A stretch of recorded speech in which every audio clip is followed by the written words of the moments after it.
अभी आचार संहिता लागने ही वाला है कि 2024 का चुनाव शुरू होने वाला ही है कि अभी बिगुल नहीं फूका गया है, तब तक मोदी सरकार के द्वारा एक बहुत ही बड़ी गेम खेल दिया गया है ताकि एक बहुसंख्यक आबादी से वोट बिटोर कर लिया जा सके और 400 पार का जो नारा दिया गया है उसे पूरा किया जा सके। यानी कि जैसा कि जानते हैं कि 5 साल पहले सभी लोग इससे अवगत हैं कि जो सीएए कानून चर्चा में आया हुआ था, जैसे कि हम जानते हैं कि हमारा जो नागरिकता कानून है वो 1955 के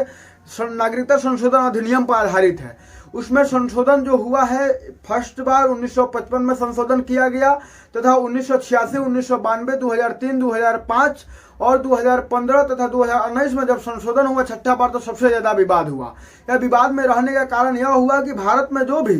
दिया जाता है, क्या बोला जाता है कि नागरिकता दिया जाता है, तो इसमें इस नागरिकता को देने का प्रावधान यह है कि एक जन्म के आधार पर दिया जाता है, दूसरा वंश के आधार पर दिया जाता है, तीसरा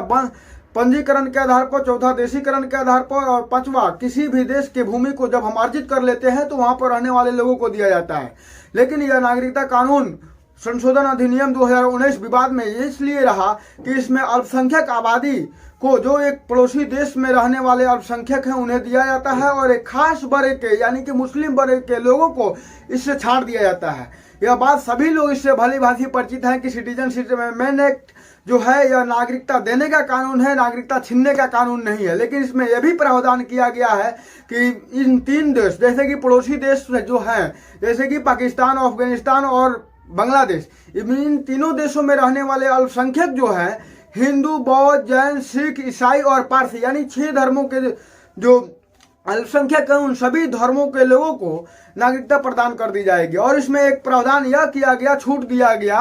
कि इसमें वो 31 दिसंबर 2014 के पहले जितने भी व्यक्ति आए थे, उन्हें इस कानून को जब 20 दिसंबर 2019 को लागू किया गया, तो पाकिस्तान के 7 शरणार्थियों को यह नागरिकता कानून के तहत पाकिस्तान के 7 शरणार्थियों को नागरिकता देकर इसे लागू कर दिया गया। लेकिन यह बात और सवाल उठना लाजमी है कि इसमें मुसलमानों को छाड़ दिया जा रहा है, जबकि संविधान ऐसी किसी तरह का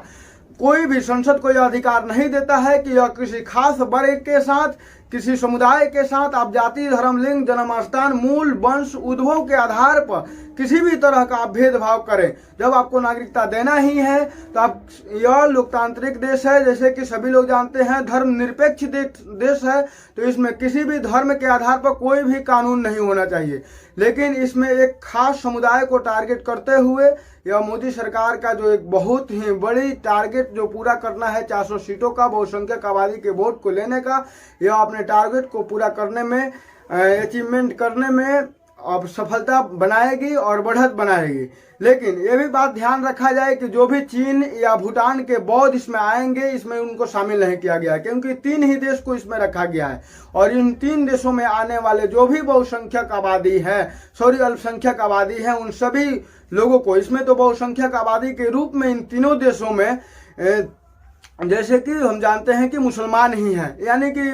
बांग्लादेश है तो इसमें मुसलमानों की ही संख्या बहुसंख्यक के रूप में है, दूसरा पाकिस्तान है, इसमें भी मुसलमानों की ही संख्या बहुसंख्यक के रूप में है, जबकि अफगानिस्तान, इसमें भी मुसलमानों की संख्या बहुसंख्यक के रूप में है। लेकिन एक रोहिंग्या मुसलमानों के साथ जिस तरह से एक व्यवहार किया जा रहा है, यानी कि जब आप अल्पसंख्यक को ही लेना था तो रोहिंग्या मुसलमानों को क्यों नहीं लिए? वो भी तो पड़ोसी देश था और पड़ोसी देश में वहां भी अल्पसंख्यक के रूप में मुसलमान है, जबकि भारत में भी मुसलमान है, वो संविधान उनको भी उतना ही अधिकार देता है। तो इस आधार पर आपके काटने का किस आधार पर आपको यह ताकत मिल जाता है कि आप संशोधन कर और एक खास कम्युनिटी को आप टारगेट कर रहे हैं।